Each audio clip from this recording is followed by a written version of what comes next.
is a long trip to Thailand, 12,000 kilometers, so we leave prepared for a long day.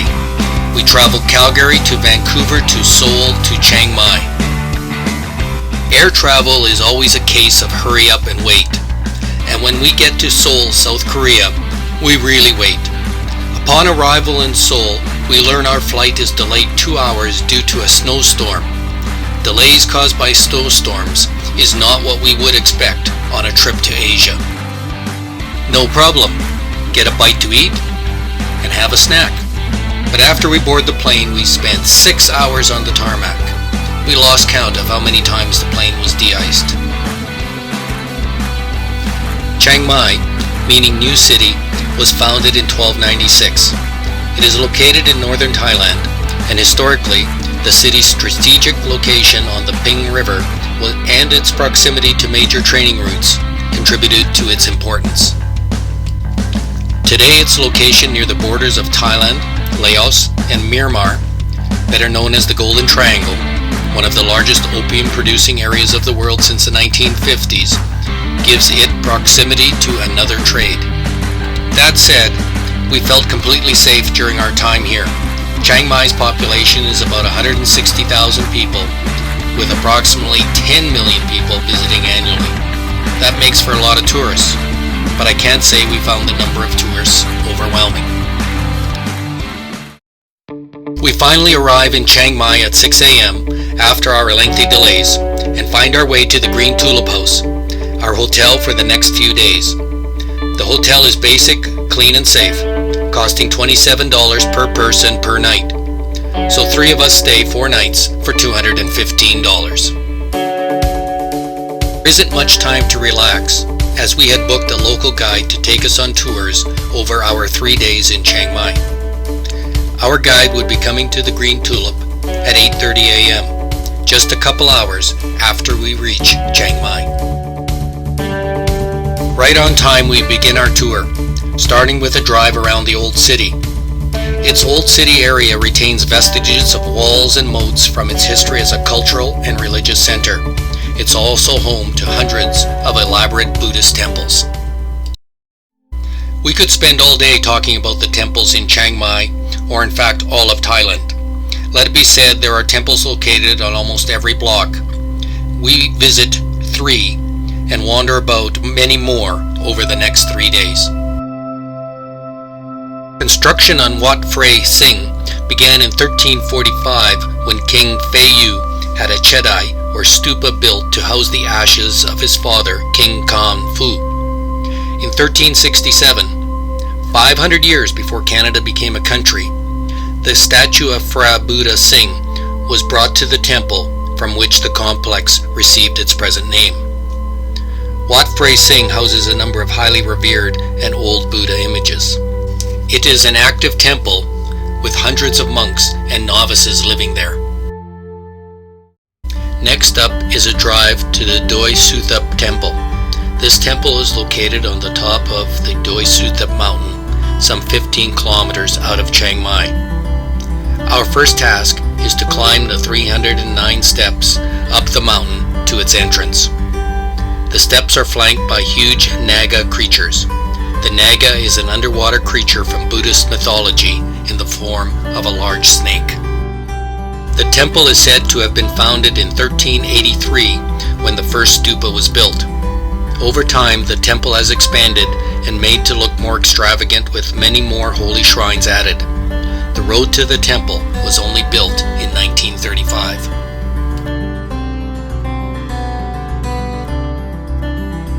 The monastery is home to the legend of the White Elephant. The short version of the story has a relic believed to be a shoulder bone of Gautama Buddha, the founder of Buddhism sometime between the 4th and 6th century, was placed on the back of a white elephant which was released into the jungle. The elephant is said to have climbed the mountain, stopped, trumpeted 3 times, then dropped dead.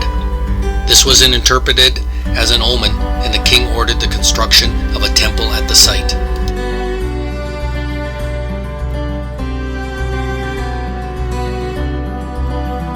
Wat Chedi Luang is located in the historic center of Chiang Mai. The construction of the temple started in the 14th century when King Sayan Muang Mwa planned to bury the ashes of his father there. After 10 years of building time, it was left unfinished, later to be continued after the death of the king by his widow.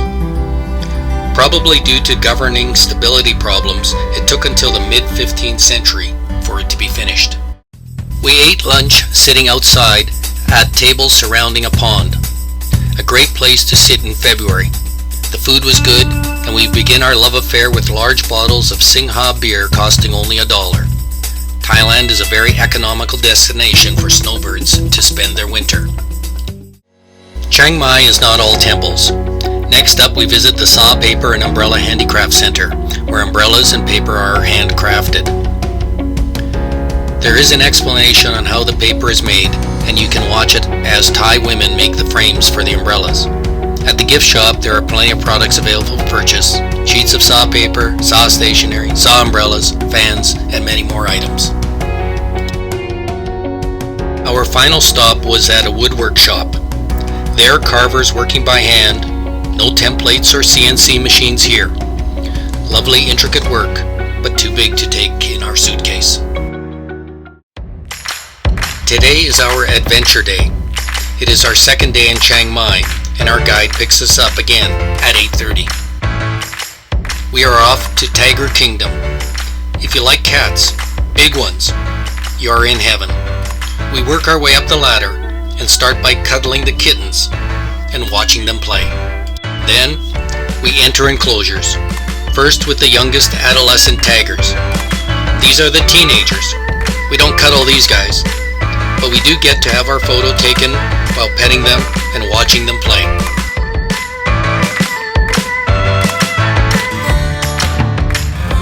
Finally, we go into the cages with the big cats.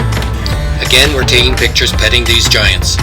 Meanwhile, their handlers stand nearby with bamboo poles to inject themselves into the fray if things go south.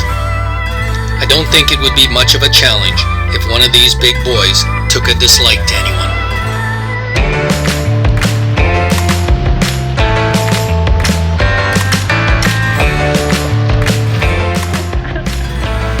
We have oodles of photos for this once-in-a-lifetime encounter. Now we drive north of Chiang Mai to the Mae Tang Elephant Park. We see elephants taking baths in the river, kicking soccer balls, painting in watercolors, and these paintings can be purchased.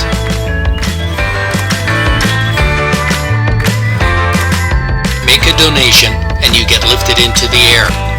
By the way, the elephant takes the donation out of your hand with their trunk, and they aren't fooled if you try to pass off something that is not a true Thai banknote.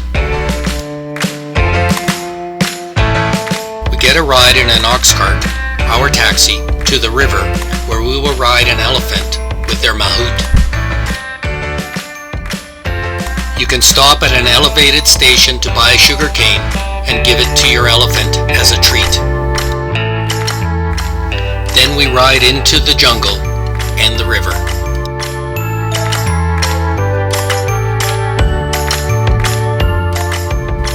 Next, we float down the river sitting on bamboo logs lashed together, even taking turns paddling.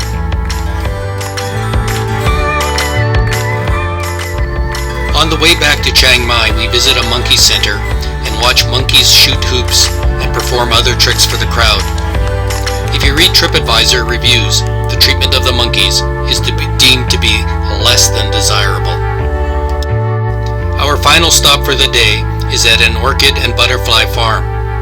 No butterflies on our visit, but if you like orchids, there was a nice selection.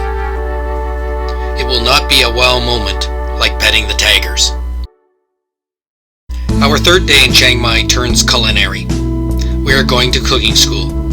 Our chef is the same lady who has toured us for the previous 2 days. She starts by taking us to the local market where we, or more aptly to be said, she, selects the required ingredients.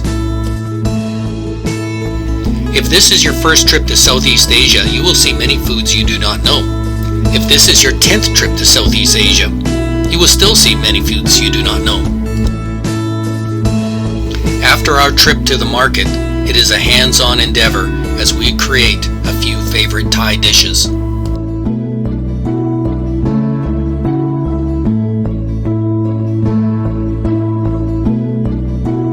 Our lunch is what we whipped up. I will say we had a good instructor, as our amateur Thai cooking produced a great meal.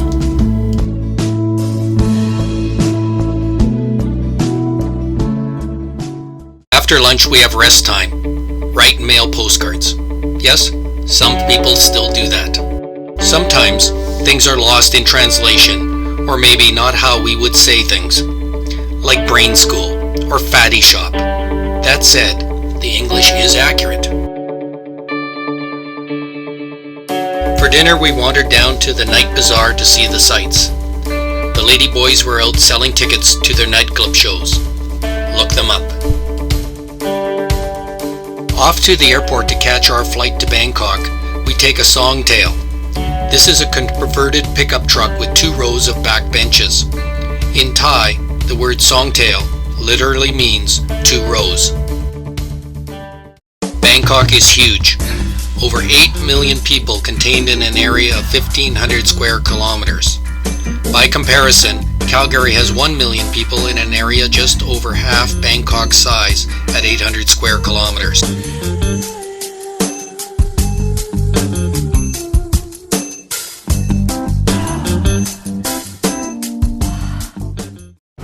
The Grand Palace is our destination this morning. The dazzling, spectacular Grand Palace is undoubtedly the most famous landmark in Bangkok. It's one must-see sight that no visit to the city would be complete without. It was built in 1782 and for 150 years was home to the Thai king, the royal court, and the administrative seat of government. The Grand Palace has visitors in awe with its beautiful architecture and intricate detail, all of which is a proud salute to the creativity and craftsmanship of the Thai people. Next we visit the reclining Buddha, built by Rama III in 1832. The image of the reclining Buddha represents the entry of Buddha into nirvana and the end of all reincarnations. The posture of the image is the posture of a sleeping or reclining lion. The figure is 15 meters high and 46 meters long and is one of the largest Buddha statues in Thailand. Next we walk to Wat Arun, another temple. I'll repeat, the theme is there are many, many temples in Thailand. The temple derives its name from the Hindu god Aruna, often personified as the radiations of the rising sun. Wat Arun is among the best known of Thailand's landmarks. The first light of the morning reflects off the surface of the temple. Although the temple had existed since at least the 7th century, its distinctive prang or spires were built in the early 19th century during the reign of King Rama II. The prang are decorated by seashells and bits of porcelain which had previously been used as ballast by boats coming to Bangkok from China.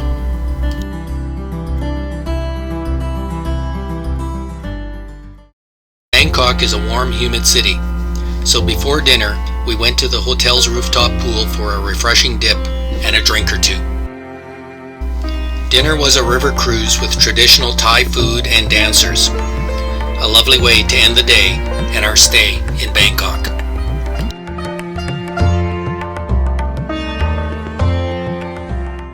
Day 1 starts with a bus ride from busy Bangkok to our hotel near Khao Yai National Park, about a 3-hour drive. We can now stop thinking for the next week. We join our tour group and leave all the route planning, hotel selection, and restaurant bookings to our tour guide. Then it's on to fitting our bikes. We later learn we get new bikes in each country we cycle. I guess each country wants their share of the tourist dollar. After fittings and a spin around the parking lot, we have a short warm-up ride through the nearby villages. This ride gives Nee an opportunity to size up the group and figure out what she has on her hands.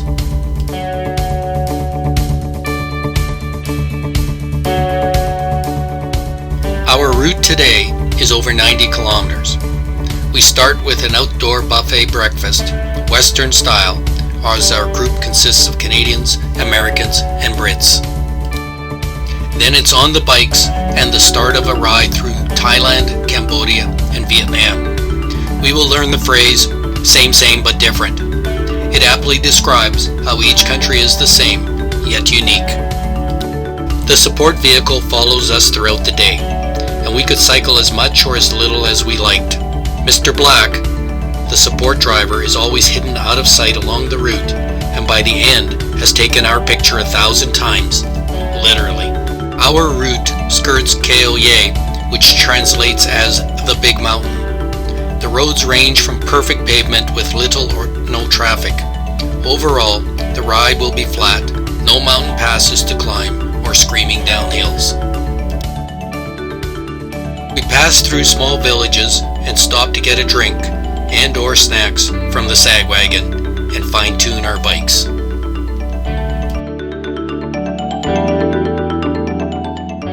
Sometimes the road is not paved. We enjoyed a mud road and plowing through a large pothole. At least some of us enjoyed it. Others tried to skirt it with varying results. In the afternoon, we stop at a small Buddhist temple to fill our water bottles and have drinks and snacks. With no Buddhists amongst us, we simply admire the intricate decorations on the temple. Later we ride by a farm where a family is working a tapioca field. The whole family is involved.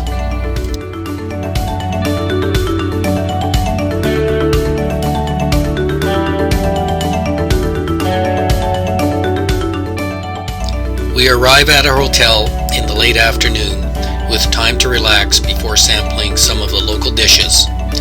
Then we go off to a club with live music for dinner.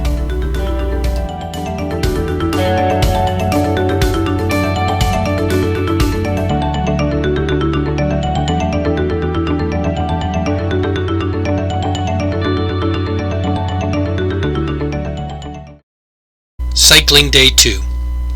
Today we follow minor roads through Thai rural landscapes.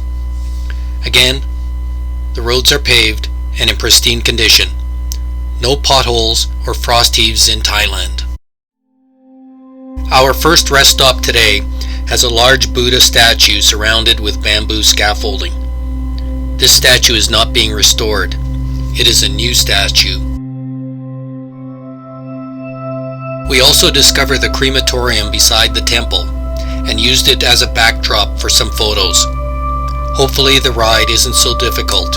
We need to use it for real. Our lunch stop is interesting as there is a small festival taking place with food stalls where we try fried insects. In this instance, it was crickets. They were crunchy.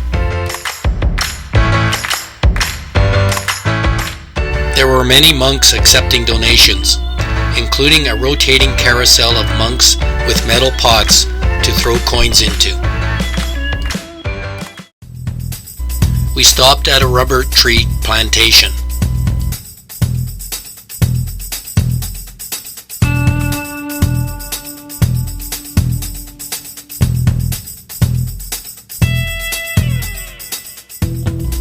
Arriving at the Sakya rail station, we carry our bikes over the tracks and arrive at our hotel.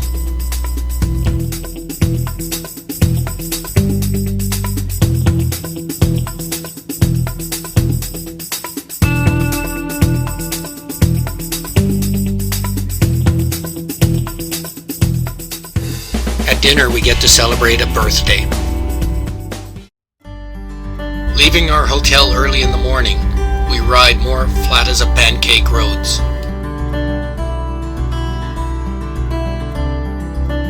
At our rest stops, we are provided with snacks, some of which are unrecognizable.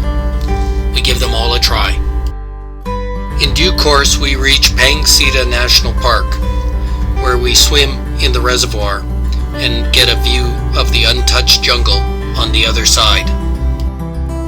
Pretty well everyone went into the water, and some practice yoga. Any chance you can take to swim in February is a beautiful thing when you come from Canada in the winter.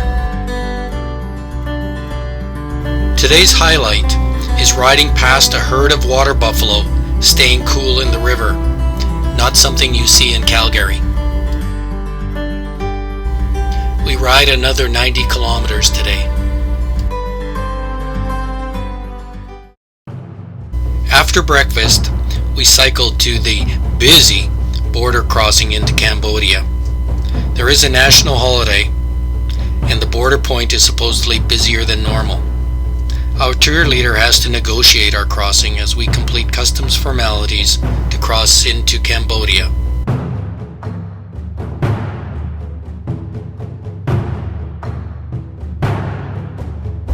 We then cycle to the bus station, where our bus is waiting for us before driving to Siem Reap.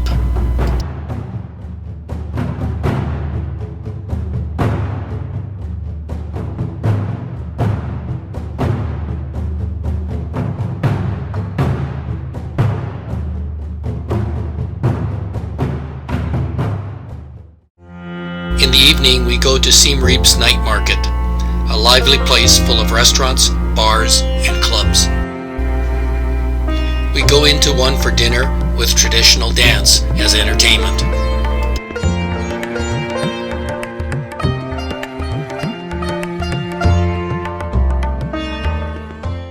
Today is the big day. We explore the ruins of Angkor. We've all watched Tomb Raider and seen the ruins that were lost for centuries. The word Angkor is derived from Sanskrit meaning city. The Angkorian period began in AD 800 until the late 14th century.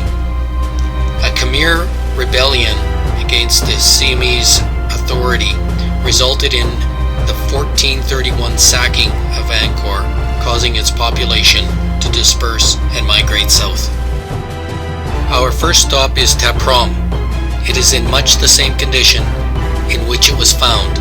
The combination of trees growing out of the ruins and the jungle surroundings have made it one of Angkor's most popular temples with visitors. UNESCO inscribed Ta Prohm on the World Heritage List in 1992.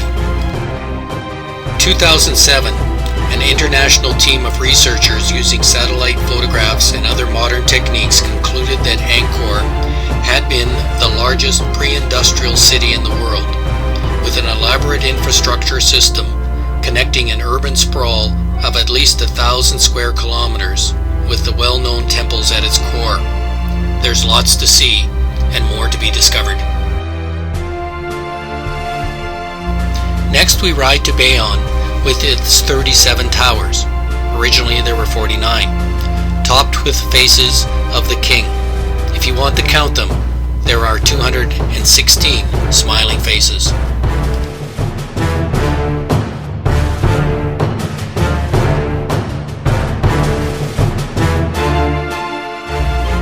Each face is 4 meters high and is facing one of the cardinal directions on the compass.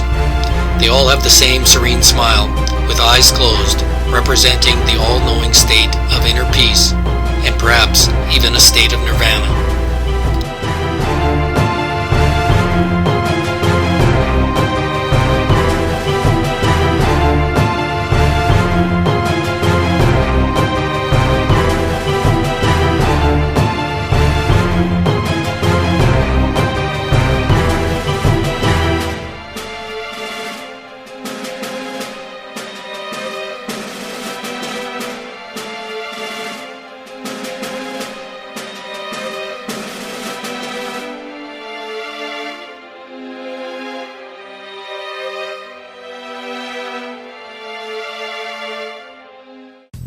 Finally, we get to Angkor Wat.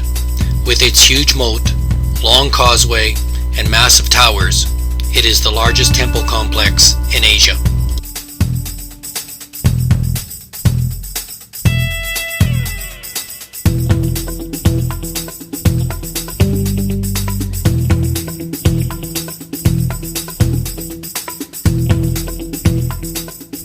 of the first Western visitors to the temple was a Portuguese friar who visited in 1586 and said that it is such extraordinary construction that it is not possible to describe it with a pen, particularly since it was like no other building in the world.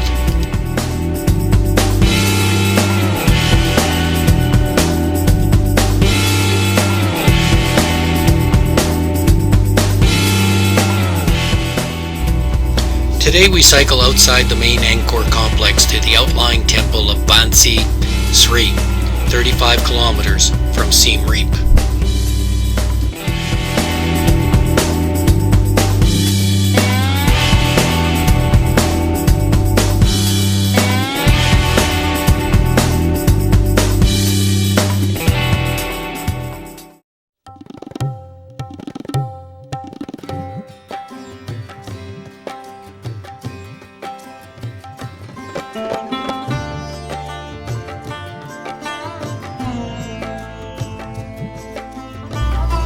Bansi Sri is built largely of red sandstone, a medium that lends itself to elaborate decorative wall carvings which are still observable today.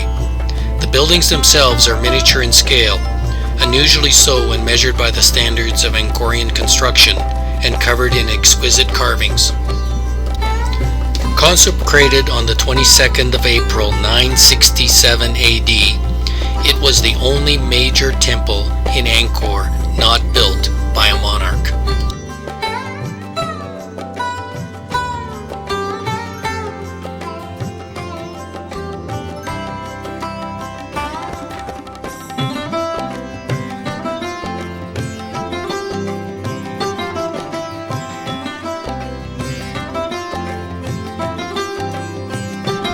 The afternoon was completely different. We took a boat ride out to a floating fishing village.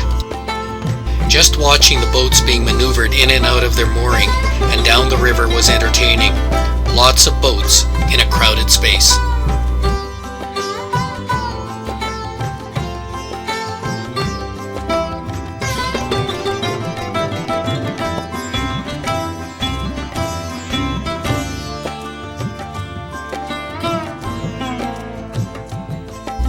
We eventually reach a floating complex of buildings. It's a combination fish farm and market.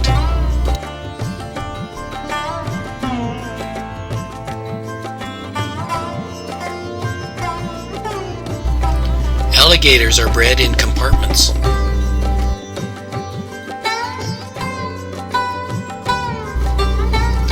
And children are floating in tubs with snakes for sale.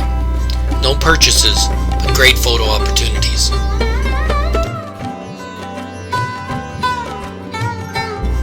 We sail back, enjoying the sunset.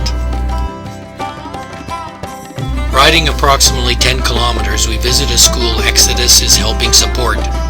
It's pretty basic with a small collection of books and half-dozen machines to teach sewing, a growing industry in Cambodia. We mix with the students and have a fresh coconut drink at the school.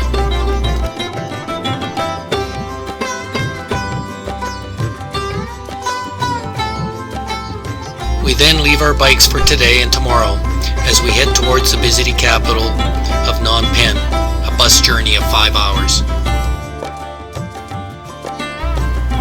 Lunch is on the shore of a large lake at Kampong Thom, under the thatched rooms, on stilts.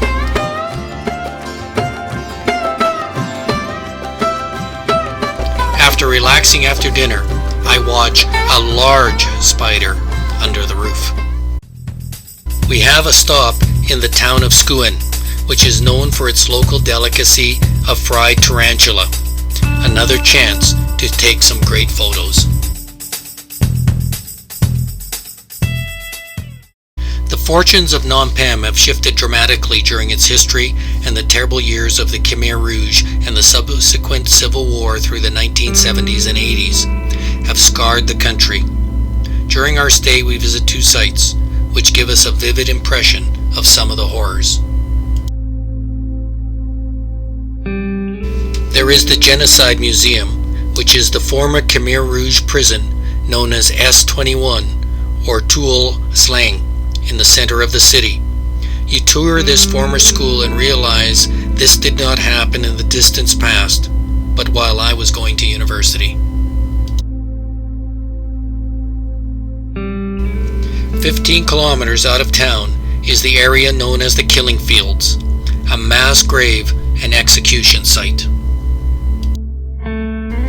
While visiting these gruesome spots may not appeal to everyone, they give us an important understanding of what the country and its people had to endure just a few decades ago.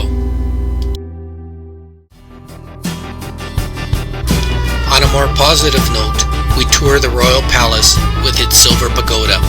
Here are housed many national treasures, and the grounds are used for national and royal ceremonies.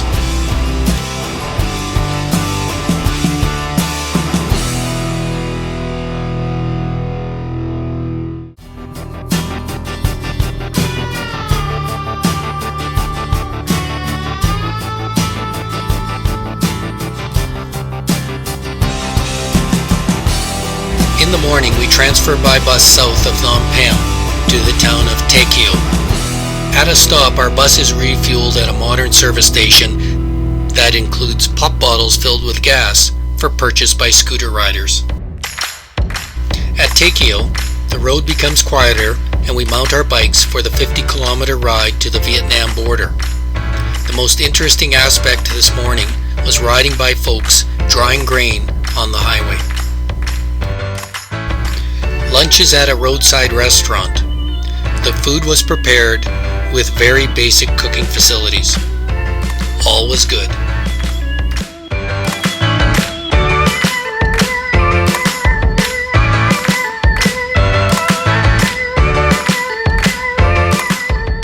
Once the border formalities are completed, we meet our Vietnamese leader, new support crew, and get another set of bikes. Then we cycle approximately 20 kilometers to Cha Doc for our first night in Vietnam at a modern hotel.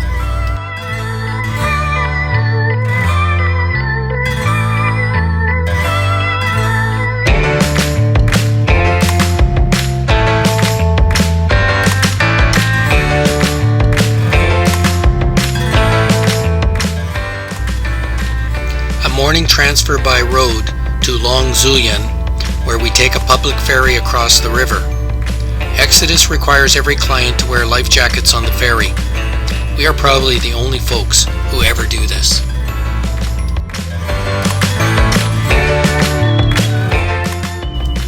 From here we ride along a lovely quiet back road, lined with small villages and dwellings.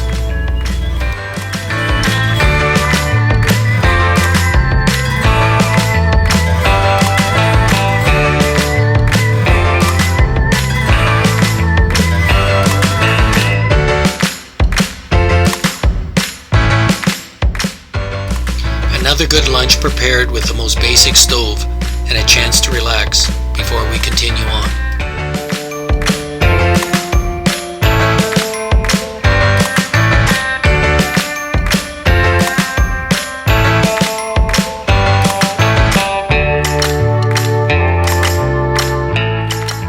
We stop to use the monkey bridges.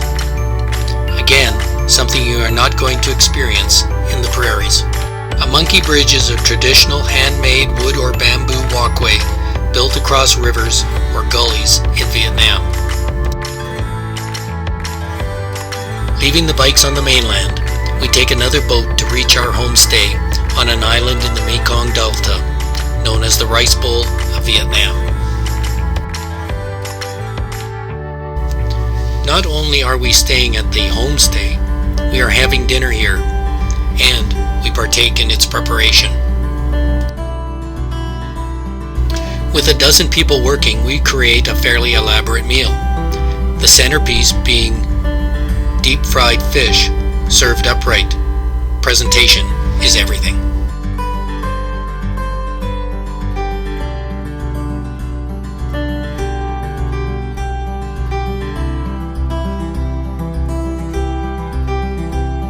After dinner, we retreat to the deck for some quiet entertainment. Sleep under a mosquito net, but there were no mosquitoes. I don't know if that was because of the time of year or if they sprayed. Our departure by boat is early in the morning. The time was dictated by the tide. The tide was going out, and if we did not leave early, the water level would have been too shallow for the propeller. As it was, a few people had to sit forward on the boat's bow to raise the aft section.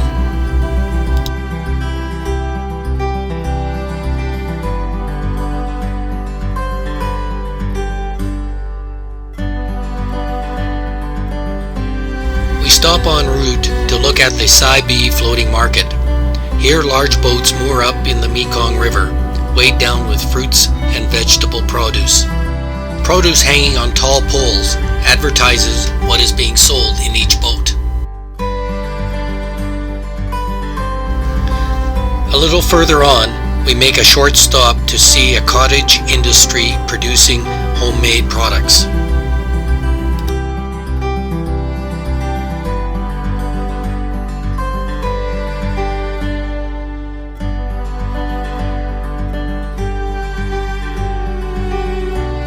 And 2 hours, and after that they grill on the charcoal.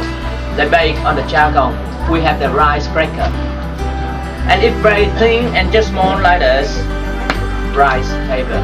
The same way they make, but they can make rice noodle, rice cracker, and rice paper. And this is the rice cracker.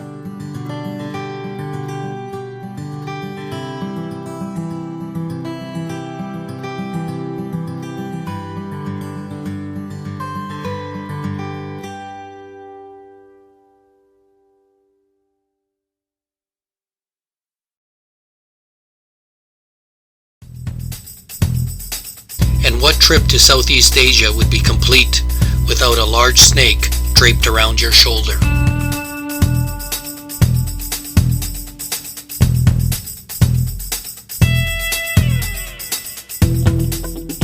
Back on our bikes, we ride through the countryside and more small villages.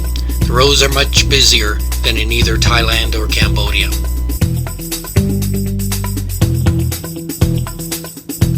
We make an abrupt stop in a village when we spot cages holding snakes, turtles, and rats, all going to be dinner for someone.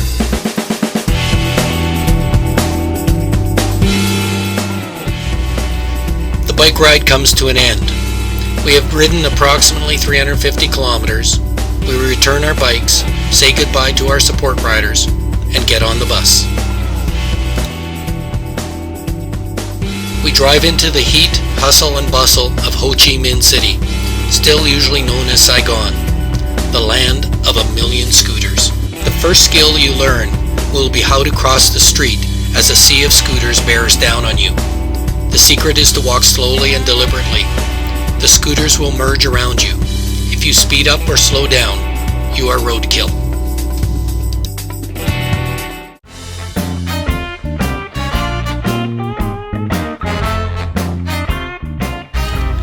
The day ends with a formal dinner where we thank Nhi for her efforts getting us safely through 3 countries. Saigon, devastated by the Vietnam War, is now a bustling free market city where anything goes. Our hotel was in the heart of the city. Located right at the heart of bustling, traffic-filled Ho Chi Minh, the historic Ho Chi Minh Square is an oasis of tranquility and elegance of French colonial architecture, perfectly manicured hedges, and fragrant blooms of hibiscus and poinsettia. A snapshot of 19th and 20th century South Vietnamese heritage, today it is dominated by the statue of communist revolutionary leader Ho Chi Minh. The cathedral is made from construction material imported directly from France. The bricks were made in Marseille, and the stained glass that once adorned the windows came from Chartreuse. The Central Post Office is an elegant colonial-style building in the heart of Ho Chi Minh City. Constructed between 1886 and 1891, it resembles a European railway station. The Municipal Theatre, also called the Saigon Opera House, was built between 1898 and 1900 to stage plays and operas for the entertainment of French troops stationed in the city. Today we are free to explore Saigon, do some shopping, or relax. We choose to visit the Cu Chi tunnels, located 2 hours outside the city. Used by the Viet Cong during the war, the network covers approximately 240 kilometers of tunnels. Originally these were very narrow, but some have been widened to allow tourists to explore the system. Claustrophobes may prefer to stay outside in the sunshine.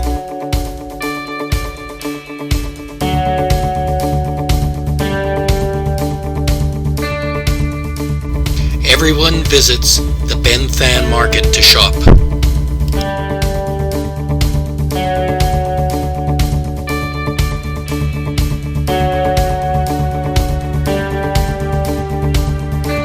The Reunification Palace is a historic landmark in Ho Chi Minh City. It is here that the North Vietnamese tanks breached the gates and were declared victorious in the Vietnam War, resulting in the reunification of the country.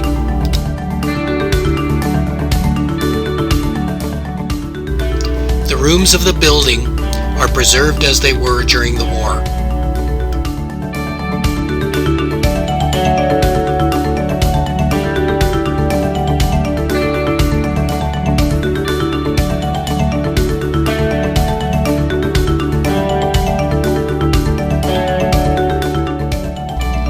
The War Command Room is the most interesting part of the museum, displaying early communication equipment and maps used during the war.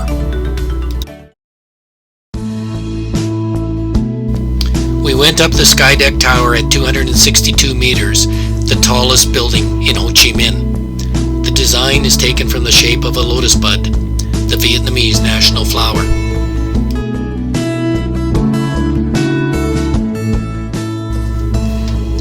The observation point on the 49th floor gives you a view of the city and the Saigon River. All things come to an end. We cycled about 350 kilometers and saw 3 cultures. We learned how they were all the same, but different. Thailand, Cambodia, and Vietnam. Many North Americans fail to put these countries on their travel itinerary. They are worth the visit.